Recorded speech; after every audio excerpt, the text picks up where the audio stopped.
આપનું સ્વાગત છે।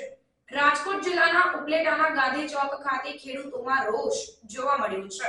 સાથે જ રસ્તા પર ડુંગળી ફેંકીને ખેડૂતોએ વિરોધ નોંધાવ્યો।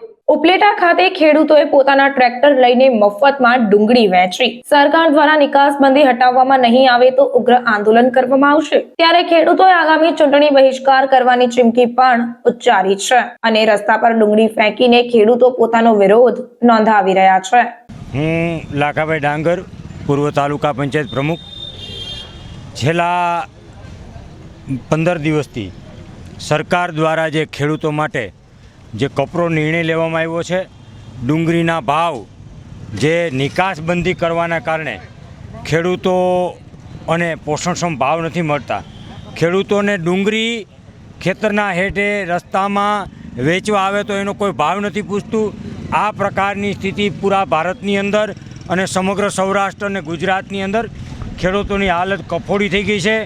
ખેડૂતોને આત્મહત્યા કરવા સુધીના જે પ્રયત્નો કરવા પડે અને એટલી બધી માનસિક સ્થિતિ આ ડુંગળીના ભાવ ઘટવાને કારણે થઈ ગયા છે।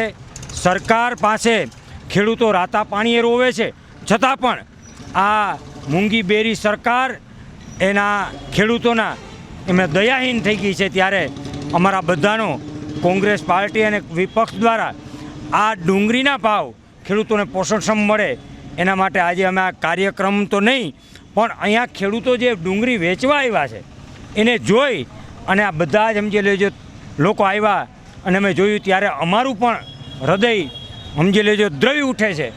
એ પ્રકારની આ સરકાર દ્વારા ખેડૂતોને આ ડુંગળીના ભાવ નથી મળતા અને નિકાસબંધી કરી અને ખેડૂતો પાયમાલ થઈ ગયા છે। ખેડૂતોને 1 વીઘે 50,000 રૂપિયાનો ખર્ચો ડુંગળીને પેદા કરવા માટેનો થઈ રહ્યો છે। ત્યારે આ સરકાર દ્વારા તાત્કાલિક અસરથી આ ડુંગળીની નિકાસ કરવી જોઈએ અથવા તો ખેડૂતોને પોષણક્ષમ ભાવ મળે આ પ્રકારની સરકારે તાત્કાલિક નિર્ણય લેવો જોઈએ। નિકાસબંધીને હટાવવામાં આવે તો આગામી દિવસોની અંદર કોંગ્રેસ પાર્ટી દ્વારા આનું ઉગ્ર આંદોલન સરકાર ગુજરાત અને દેશની અંદર બધા જ રાજ્યોની અંદર ચાલુ કરવામાં આવ્યું છે, પરંતુ આ આંદોલન ઉગ્ર બનાવવામાં આવશે અને ખેડૂતોને જ્યાં સુધી આ ડુંગળીની નિકાસ કરવામાં નહીં આવે ત્યાં લગન અડગ રહીને અમે આંદોલન છેડીશું।